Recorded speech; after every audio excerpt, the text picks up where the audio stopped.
Bonjour à tous, bienvenue dans cette nouvelle édition. Notre invité du jour, il est ventriloque, il s'appelle Marc Métral. On l'accueille sur ce plateau juste après le jingle.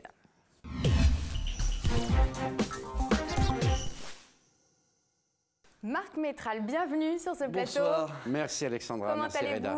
Je suis ravi d'être parmi vous. Eh ben, c'est un plaisir partagé. On va passer une demi-heure ensemble. On va parler de votre actualité. Voilà, au Théâtre du Gymnase, votre spectacle. Des jeux de mots quand même. À partir. Eh ouais, effectivement. Ça, c'est important. perspicace. C'est important, oui, j'avoue. Il faut souligner. Il l'a vu tout de suite. Oui, à partir du 14 février jusqu'au 1er mars 2015. Pourquoi pas passer la Saint-Valentin, 14 février. C'est un bon rendez-vous que vous donnez aux spectateurs sur scène en allant vous voir. Alors, vous êtes ventriloque, on l'a dit en introduction de cette émission. La ventriloquie, c'est l'art de parler en bougeant les lèvres, évidemment. C'est ça, c'est pas facile. Vous êtes l'un des meilleurs au monde à faire ça.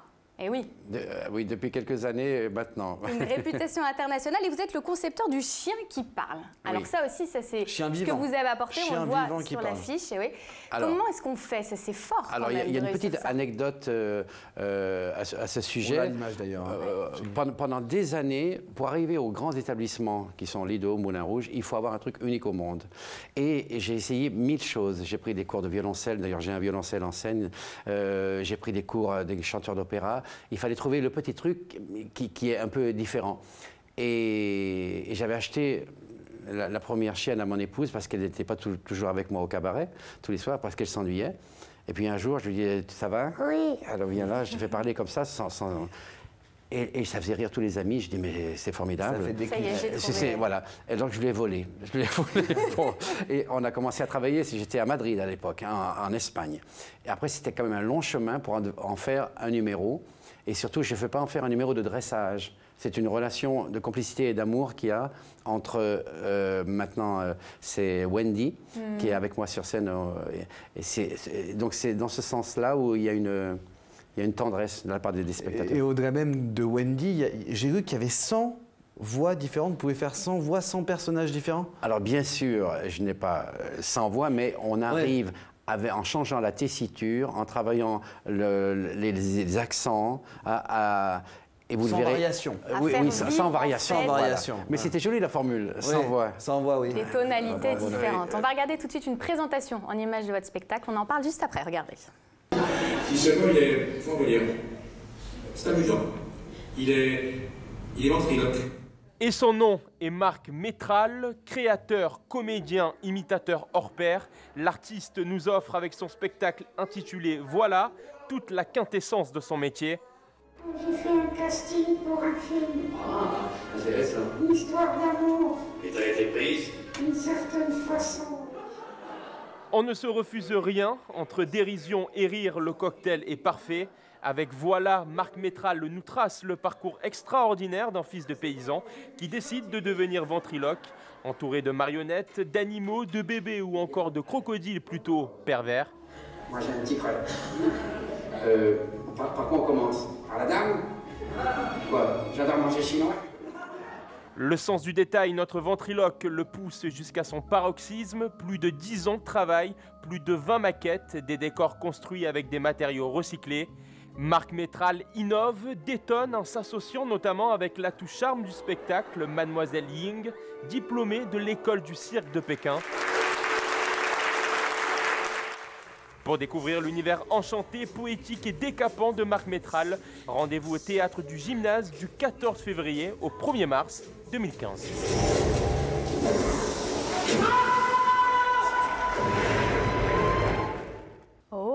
Voilà, le rendez-vous est donné. Et vous n'êtes plus seul sur ce plateau. On va avoir une démo. Bonjour. Oui, ça va, Alexandra? Tu connais le Corbeau. Le Corbeau, oui. Bonjour, bienvenue sur ce plateau. On est ravis de vous accueillir également avec nous. Pas moi, hein. Pourquoi? Je suis barbouillé. T'es barbouillé? Je suis sorti hier soir. Ah oui, mais il fallait prévoir. Oh là là là là. Oh. Tu vas tenir quand même. Oui. Et Reda, ça va? Oui, ça va. Et toi, t'es en forme ou pas? Non. Ah, je te sens un peu, tu titubes un petit peu. Hein. Il faut se réveiller. Tu vas tenir quand tranquille. même. C'est pas son heure, il travaille plutôt le soir. Hein. Le spectacle est à 19h. Hein. Mais là, on est bien le soir, donc il est temps de se réveiller et d'être avec nous. Il a rien compris. Hein. Content, mais si. Marc, comment il est né ce spectacle, les images qu'on vient de voir? Alors, en fait, j'ai deux carrières. Une carrière internationale, que vous avez la gentillesse d'en parler, et je me trouvais un peu frustré, une seconde, hein, okay. Un peu frustré parce que je ne pouvais pas aller au fond des choses au niveau de la France. Hein. Donc j'ai dit, mais je veux pouvoir donner ce plaisir-là aux gens qui ont un peu moins d'argent, aux gens qui sont malades, et qui puissent venir également par la télévision et tout ça. Donc on l'a mûri avec moi, oui, avec toi. Oui. Avec un nouveau personnage. Il aime bien dire qu'il est là. Hein. C'est une manière de se renouveler aussi, l'apparition du corbeau, donc nouvel entrant. C'est vraiment comme ça que vous arriverez à vous renouveler avec l'apparition de nouveaux personnages. Et en même temps, comme je suis aussi heureux à l'atelier que sur scène, je suis... Ah oui, mais c'est là où tu es né, hein. je m'en souviens. Oui. Et je suis aussi autant content de... Il faut que je continue à créer, en fait. C'est ça, quoi. Et donc, je me suis arrêté 1 an au Moulin Rouge pour créer ce spectacle-là. On l'avait préparé bien avant, comme vous l'aviez dit. Oui. En plus, vous êtes polyglotte, hein. Ça, c'est une particularité. C'est ce qui vous permet d'avoir une rayonnance à l'international. Vous parlez 7 langues. Oui, j'étais un peu obligé. Do you speak English, you? Yes, you too? Yes, oh, a little. Come on. Sprechen Sie Deutsch? Ja. Nein. Mila Selenika? Ah, là, ça va être compliqué. Parce que j'ai commencé en Grèce, donc je parle aussi grec. Parce qu'il fallait bien se débrouiller parce que je prends 4 personnes sur scène tous les soirs. Oui. Des pauvres. Et donc, il vit bien, dis donc. Hein? Il vit bien. Oui. Et donc, il faut bien être maître toujours de la situation et continuer à donner la pêche. Donc, il fallait que j'apprenne les langues. J'étais un peu obligé aussi. Et comment est-ce qu'on arrive à s'adapter? C'est facile ou pas? C'est en fonction des pays dans lesquels vous êtes ou... Est-ce qu'il y a des personnages qui parlent plus à un certain public, le public asiatique, le public américain? Alors, les Chinois, tu vas pas commencer à balancer, toi. Ah, si. Qu'est-ce qui se passe avec les Chinois? Comment ils sont? Il va tout nous dire, là, je sens. Il a envie de tout nous dire. Pourquoi ils sont... Parce qu'ils applaudissent, mais très court. Oui, très court, c'est... Ça va vite. Comme ça. Donc, les musiques qui sont faites pour le public européen, des fois, il faut les couper. Oui. C'est terrible. Mais maintenant, ça change un petit peu, parce que les nouvelles générations parlent anglais, et donc...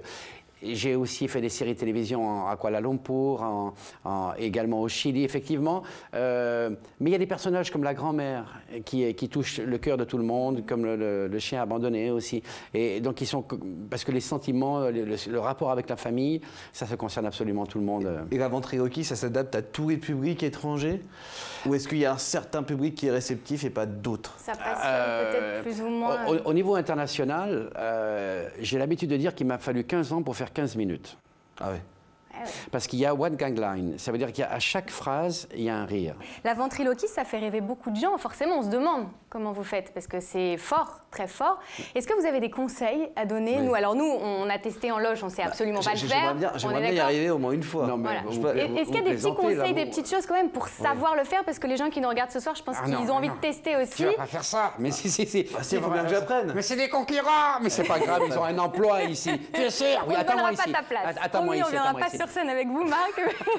Parce que je pense qu'on est super moins doués quand même. Alors, vous savez qu'il y a une synchronisation tout d'abord. Au niveau de la bouche. Au niveau de la bouche. Donc, on va commencer par Alexandra. Il faut simplement un petit signe que l'on fait ensemble. Lorsque j'appuie, vous ouvrez la bouche. Et vous la fermez. Lorsque j'appuie deux fois, comme ça. Reda, la même chose, hein, comme ça, on synchronise d'abord. Et maintenant, on va mettre les voix, d'accord? Oui. Ah bon, est-ce que ça va? Ça va bien. Il faut ouvrir la bouche et fermer, hein. Reda, il ne suit pas du tout, hein. On y va, c'est d'accord? Oui, c'est d'accord. Bon, est-ce que ça... Et vous? Oh, le rire d'Alexandra, mais c'est encore une fois? Non. Vous voulez pas? Non, pas du tout. Elle est un peu fâchée, hein, Reda, hein. Elle est magnifique, hein. Ah oui. Elle est bonne? Ah oui. Ah, non, dites pas ça. Ça va bien? Ah non, ça y est, ils sont coincés. Donc c'est justement les bases comme ça. Je le fais avec public sur scène. Et sinon, il y a d'autres petites choses. C'est pas prévu. Vu, il est là. Il est là. Ça fera peut-être un peu long pour l'émission, mais je vais l'attraper quand même. Qu'est-ce qu'il y a? T'es à l'intérieur? Oui. J'ai réussi, j'ai attrapé. Et si j'ouvre, tu pars pas? Non. Ok. Ah, ouais, ça va mieux là. Oui. Qu'est-ce que tu viens faire? L'émission. Mais l'émission, t'es pas prévue, toi. Qui c'est que tu es? Mosquitos. Mosquitos. Moustique espagnol. Ah, d'accord. Okay. Tu veux nous chanter un truc? Oui. Mais rapide, hein? Oui. Je ferme, vas-y.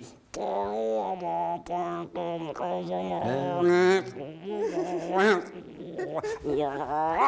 pardon, je l'ai oublié. Ok. Ça va? Oui.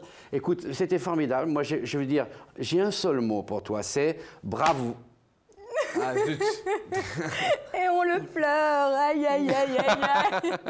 Merci Marc, merci pour ces conseils. C'est vraiment vrai, c'est la synchronisation et par rapport au volume de la voix, par rapport et ça, vous jouez beaucoup avec les gestes surtout. C'est du théâtre en fait, parce que la magie, c'est l'illusion de la vue. Et la ventriloquie, c'est l'illusion de la vue et de l'ouïe. Donc on doit faire croire que Et ce qui est très très long, c'est la dichotomie qu'il y a. Toute cette partie-là doit être dissociée. Et le cerveau doit projeter, anticiper. Si par exemple je veux qu'elle m'appelle, je dis bon, elle va m'appeler. Marc. Oui, elle se retourne vers moi. Après, je dis oui. Regarde. Où ça? Là. Voilà. Donc tout ça, pour que ça aille très vite et qu'on crée une scène, c'est pour ça qu'il n'y a pas trop de ventriloques, parce que c'est une histoire de fou. C'est compliqué, la c'est bouche l'inverse aussi. de coordonner en fait. Il faut montrer qu'on ne parle pas, quelque part. Ah oui, pour que l'illusion fonctionne, il faut que... J'ai eu un maître allemand qui s'appelait Georges Schlick. Oui, on va en reparler. Voilà, donc sinon, c'est difficile d'acquérir par soi-même cette technique-là, en fait. Allez, on va revenir justement sur votre histoire, votre portrait, tout ce que vous avez déjà fait dans votre carrière. Images commentées par notre journaliste, évidemment. On décrypte tout ça juste après. Ouais. Allez, on regarde. Si les jeunes connaissent plutôt Jeff Panaclock, le véritable précurseur de la ventriloquie, c'est lui, Marc Métral. S'il a amusé la galerie avec une marionnette à la main pendant presque 40 ans, aujourd'hui le ventriloque impose un nouveau style, celui d'arriver sur scène avec un chien qui parle. Un choix qui plaît mais audacieux lorsque l'on sait que Marc Métral a régalé ses publics durant de nombreuses années. Après un tour d'Europe, l'artiste touche le Graal en 1988 en se produisant au Buckingham Palace sous invitation de la princesse Lady Diana. Difficile de rêver mieux et pourtant sa vie de ventriloque ne fait que débuter. S'ensuit une carrière télé phénoménale en Europe. Puis Marc Métral devient un habitué des salles de music hall. Il découvre la scène du Théâtre National de Chaillot avant de faire son premier Olympia quelques années plus tard, en 1992. Les années passent et se ressemblent pour celui qui a tout appris de Georges Schlick, son maître, considéré comme le meilleur ventriloque du monde. Du coup, Marc se modernise. C'est sur la scène du plus grand cabaret du monde qu'il décide de révolutionner le genre et d'avoir pour marionnette un chien vivant qui parle. Que guapa, que preciosa, que bellissima, Que crétino. Et oui, on a parlé de Wendy en début d'émission. Est-ce que vous avez un souvenir en mémoire, quelque chose d'assez incroyable? On a entendu dans l'anecdote de Buckingham Palace, qui est quand même une expérience incroyable à vivre. Est-ce que c'est quelque chose qui reste vraiment gravé dans votre mémoire de ventriloque? C'est sur invitation de Diana Spencer. C'est fou. Oui, effectivement. Alors, elle était venue pour les 100 ans du Moulin Rouge et on avait un plateau phénoménal. Il y avait Elsa Fitzgerald, il y avait Tony Curtis, il y avait Ray Charles, il y avait Mireille Mathieu, il y avait Trenet, il y a Aznavour. On avait un plateau sur scène et dans la salle, il y avait aussi Lady Diana, le prince Charles. Et j'ai travaillé dans ce beau parterre et elle est tombée amoureuse du chien et elle a dit je le veux à Buckingham Palace. La reine dit ça, la princesse, c'était là. Et malgré ça, à cause de la quarantaine, on n'a pas pu y aller. Donc j'y suis allé, j'ai travaillé à Buckingham Palace et je me souviens, ce qui m'avait un petit peu surpris, c'est qu'il y avait 2 tables, mais ils ne sont jamais ensemble à cause des risques d'attentats, même là-bas à Buckingham Palace. Il y avait une table avec Lady Diana et là le prince Charles. Et donc j'ai travaillé avec le lion, j'ai travaillé avec autre chose, mais je n'ai pas pu emmener c'est un petit peu une déception, pour le chien qui parle. Il n'est pas passé même lorsque la future reine le demandait.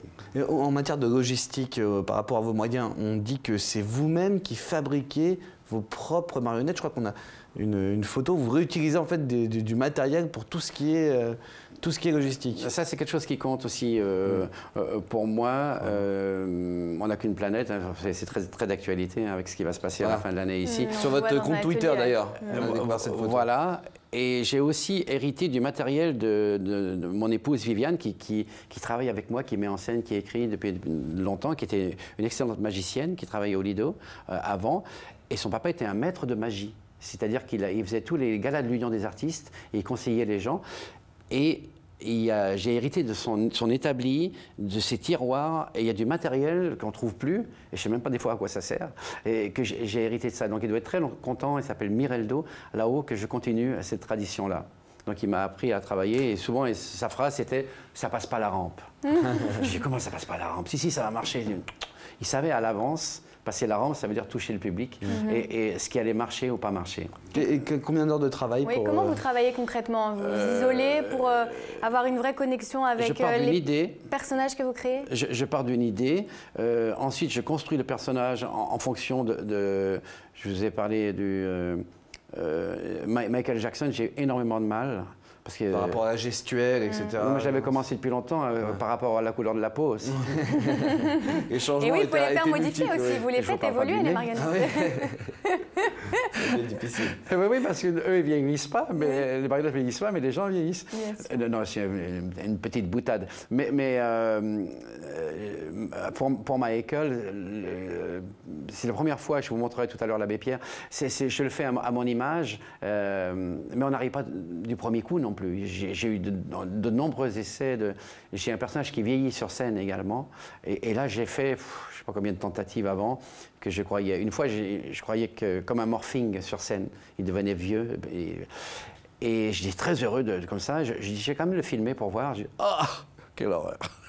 Ça passait pas au niveau de l'image. Parce que c'est une vraie histoire aussi que vous racontez entre vous, votre marionnette. Vous êtes attaché à ces personnages-là. Il y a un lien particulier avec ces marionnettes? Il y a un lien affectif? Oui, parce que sinon on ne les construirait pas. Ça demande trop d'investissement, trop de temps. Le vrai lien affectif, et là vous allez dire que je suis malade, mais bon, je vous le dis quand même, c'est ma grand-mère était la première à croire en moi. Elle s'appelait Florentine et elle riait sans faire de bruit comme ça. Comme ça. Et ça m'a donné beaucoup de joie et de confiance. Et je l'ai refaite tout de suite en balsa. Elle est grandeur humaine et elle sera de nouveau au gymnase. Et Florentine est devenue, d'ailleurs, je ne vous dis pas trop dévoiler de choses, mais elle est devenue vraiment très très vivante jusqu'à la fin de même la marionnette. C'est une manière de lui rendre hommage aussi. Et oui. Elle vit à vos côtés sur scène d'une autre manière. Je suis très fidèle par rapport au... ce métier est quand même très difficile. Puis en voyageant beaucoup, on a difficilement des amis. Mais moi, c'est une des valeurs auxquelles je tiens, la famille et l'amitié. Donc, j'ai un peu construit ce spectacle-là. C'est un peu un voyage à travers ma vie. Est-ce que le fait d'être accompagné par une marionnette, c'est une façon aussi de gérer sa solitude sur scène, de gérer son stress quand on est accompagné par quelqu'un? Finalement, vous n'êtes pas vraiment tout seul. Je suis jamais seul. Je suis jamais seul. Le seul avantage, c'est que je suis le seul à être payé. Par les marionnettes. Mais est-ce que c'est plus simple, du coup, d'avoir cette dualité sur scène? Mais en fait, oui, parce que c'est du théâtre. J'ai fait un spectacle au théâtre d'Edgar, qui est maintenant le théâtre de gauche, avec M. Mallet à l'époque, où j'avais fait ma famille en marionnette. J'avais mon grand-père, ma grand-mère en marionnette, mes enfants, ma femme. Ma femme, je m'étais bien servi. Hein. J'avais fait Jessica Rabbit. Alors... boum, boum, partout. Ça va, comme vous vouliez, quoi. Et j'avais des manipulateurs cachés dans les canapés partout et je faisais toutes les voix. Quand la grand-mère arrivait derrière, hey, oui, qu'est-ce qu'il y a, Florentine? Je me retournais, elle arrivait. C'était un truc de fou. On avait mélangé là, comédien, c'est ce qui se passera d'ailleurs au gymnase, comédien et marionnette. Et justement, vous êtes quand même assez peu à vous exprimer dans cet art de la ventriloquie. Est-ce qu'il y a de la concurrence quand même entre les ventriloques aujourd'hui? On l'a entendu d'ailleurs dans le sujet de Jeff Panaclock, qui marche très bien. Qui incarne une forme de relève, il a un style très particulier. Il a un style moderne et il a une très bonne technique. Je lui souhaite vraiment le meilleur, d'ailleurs il est en train d'y arriver. Mais c'est un autre monde. Moi, je fais pratiquement un autre métier. En quoi? Parce que j'ai jamais voulu faire un seul personnage qui soit attaché, parce que on s'identifie trop au personnage et je pense que le créateur, l'artiste, l'artisan, le marionnettiste doit rester en avant. C'est pour ça que j'ai jamais pas fait de personnage vedette comme la Jean-Marc, effectivement, qu'on connaît beaucoup aux côtés de Jeff Panaclock. Et qui a des fois un ton assez acerbe. Je voulais vous faire réagir parce qu'il y a eu un extrait qui a fait polémique lors de la cérémonie de l'Energy Music Awards avec Kenji Girac. On va regarder l'extrait, on va en reparler juste après. Bonsoir. Bonsoir. Bonsoir, bravo. Comment s'appelle-t-il? Bravo. On a presque la même veste. Ouais, c'est vrai. Ouais, tu l'as volé à qui? Jean-Marc. Arrête. Oui, d'accord, j'arrête. Mais déjà, il m'a volé ma montre dans les coulisses. Hein. Allez, vas-y, profite. Les gars, je vais t'en mettre une. C'est toi qui as gagné, mon pote, hein? C'est toi qui as gagné, Kenji. Merci beaucoup. Bravo, mon garçon. Merci, monsieur. Extraordinaire. Bonne soirée. Merci et quel talent, bravo. Je vous laisse, vous avez des choses à vous dire. On repart dans la caravane? Oui, tu vas me faire visiter ta caravane. Ok. Ouais, le style un petit peu plus dur vis-à--vis même d'une star comme Kenji Girac. Est-ce que c'est un humour qui vous parle ou est-ce que vous appréciez pas? Je pense que c'est peut-être une erreur de jeunesse. Il est quand même, ça arrive très très vite pour lui. Effectivement, lorsqu'on remet un prix, la personne en valeur est la personne qui a le prix. Il aurait dû se mettre un peu en retrait et ne pas continuer à exister en tant que ventriloque. Mais je pense qu'il a beaucoup de sensibilité et qu'il va. D'ailleurs, il s'est sûrement déjà rendu compte. Vous l'avez déjà rencontré? Vous avez déjà discuté? Oui, oui, oui. Je crois qu'il m'aime bien, il me considère un peu comme un maître. Comme le père spirituel du métier. Il est en contact avec ma fille Marine, qui va être une magicienne également, donc je sais que nous sommes en contact. Donc effectivement, il y a une sorte de déontologie quand même, mais je pense qu'il va apprendre parce qu'il est... Vous avez parlé de votre fille, ça veut dire qu'il y a une sorte de passation aussi dans cet univers-là, dans la famille? C'est incroyable, parce qu'il y a plus que ça. J'ai un fils, Mathieu, qui est dans le cercle des illusionnistes et qui est comédien et qui est avec Michalik, monsieur Michalik, qui vient d'avoir 3 Molières. Ah oui. Pas Mathieu lui-même, mais la pièce. Et il faut quand même le faire. Il sort du cours Florent, il fait la première pièce privée, et ça s'appelle Le Cercle des illusionnistes. Et c'est la vie de Méliès et tout ça. C'est incroyable, parce que lui, il est fils de magicienne, de ventriloque, et petit-fils de magicien. Et c'est incroyable la vie quand même. Justement, on va revenir. Dans vos souvenirs, on va remonter le fil du temps avec notre séquence diaporama. Est-ce qu'on peut avoir la musique, s'il vous plaît? Là, voilà la musique. On va vous montrer des photos. Vous moquez pas des vestes. Hein, à un moment donné, c'était Clo-Clo, non? C'est des gens, des lieux qui ont marqué votre vie. Ça vous parle. Voilà. Les photos vont défiler une à une. Vous devez avoir un mot. C'est à vous de nous les commander. Première photo, s'il vous plaît. Georges, mon maître à moi, Georges Schlick, un Allemand, qui m'a appris la véritable technique en allant méditer en Inde, ce qui n'arrive jamais. Il était au Lido, au top, et il dit j'arrête tout. Et on avait le même agent, et il me dit je te vends mon numéro. Je lui dis non, mais j'ai pas d'argent, Georges. Je lui dis mais je te le donne. Et il m'a appris la technique. Éternellement, reconnaissance éternelle. Deuxième photo. Monsieur Savary, c'est le premier qui m'a fait rentrer au théâtre de Chaillot dans la saison officielle. Et je suis arrivé chez lui, il me dit qu'est-ce que vous voulez? Déjà pour avoir le rendez-vous 3 mois. Hein. Et je dis rien, et j'avais un grand sac de marionnettes, je commence à... Il fait ça, il se recule, il fait ça. Et puis, allez, je me chercher l'administrateur. Et l'administrateur, il dit qu'est-ce que vous voulez qu'on en fasse? Jérôme dit, faut le mettre à la salle Gémier, vous n'avez pas vu ça? Et donc, il dit, à l'avenir, après, je ferai ça tout le temps. Et puis, il ne l'a pas fait après. Autre terrain de jeu. Après, je parle trop, hein. Le Moulin Rouge. Bah, oui. La maison, le Moulin Rouge. Sociétaire au Moulin Rouge. Je rappelle que vous êtes tous les soirs. Tous les soirs. Et on fait 2 fois 1000 personnes. On joue à 21h et à 23h30. C'est une maison extraordinaire avec des gens d'une grande fidélité, très professionnels. On m'amène mon micro testé. Il y a 4 personnes qui mettent mon matériel en scène.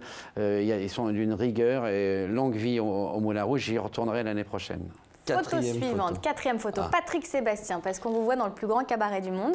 Avec des vidéos qui sont vues sur Internet. Ouais. Et qui on lui doit un sacré coup de main, nous, les gens du Music Hall, parce que c'est la seule fenêtre qu'on a, et une fenêtre importante et qui n'est pas comme font certaines chaînes sur la 6, où ils se moquent un peu des artistes. C'est-à-dire vous faites référence à quel Incroyable Talent, où là... on ne vous verra pas dans Incroyable Talent? Non, j'irai pas là-bas, parce que je pense que les choses ne sont pas comparables déjà, un enfant, un adulte, et en même temps, ils prennent du numéro pour se mettre en valeur, eux, le jury, et se moquer plus ou moins d'eux. Il y a un manque de respect terrible. Ce que Patrick n'a jamais fait, on est payé tout à fait correctement, on a le temps de répéter, on est mis en valeur. C'est un grand monsieur. Dernière photo en régie? Ah. Quelle scène? C'est l'Olympia. Ouais. Eh oui. Alors l'Olympia, c'était une année Métral, une année Dess, Henri Dess. Parce qu'à ce moment-là, j'étais plus centré sur les spectacles pour enfants. On a fait des comédies musicales avec Jean-Michel Boris, qui était directeur de l'époque, et M. Pachery, qui est le directeur du Cirque Phoenix. Et moi, j'amenais le plateau, amenait les gens, et l'autre amenait la maison en fonctionnement. C'était formidable.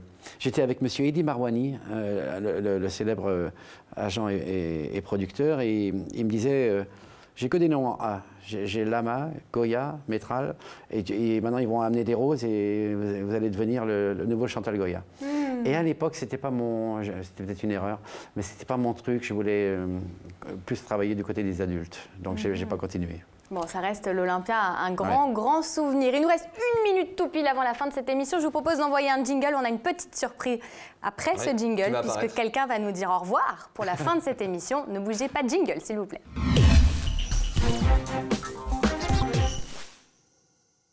Hugo, vous avez dit l'abbé Pierre avec nous. Pour dire au revoir. Pour dire au revoir. C'est incroyable. Oui, redis les dates. Je redis les dates. Bah oui, bah alors il perd pas le nord. Ça va, toi? Les dates de Marc Métral, 14 février, 1er mars au théâtre du Gymnase pour vous voir sur scène. Vous, évidemment, vous y êtes, le Corbeau, plein d'autres personnages. Je suis pas revenu pour rien. Hein. Bah oui, et vous êtes venu pour nous dire au revoir d'ailleurs. La fin de l'émission, vous laissez ça faire? C'est déjà la fin. Eh bah oui, vous ça passe vite. Moi, je remercie Marc Métral. Merci de votre accueil. D'avoir été avec nous. L'abbé Pierre, le mot de la fin, il est pour vous. La caméra, je vous explique, elle est juste là. Vous la voyez bien? Vous la voyez? Et qu'est-ce que vous dites? Pub!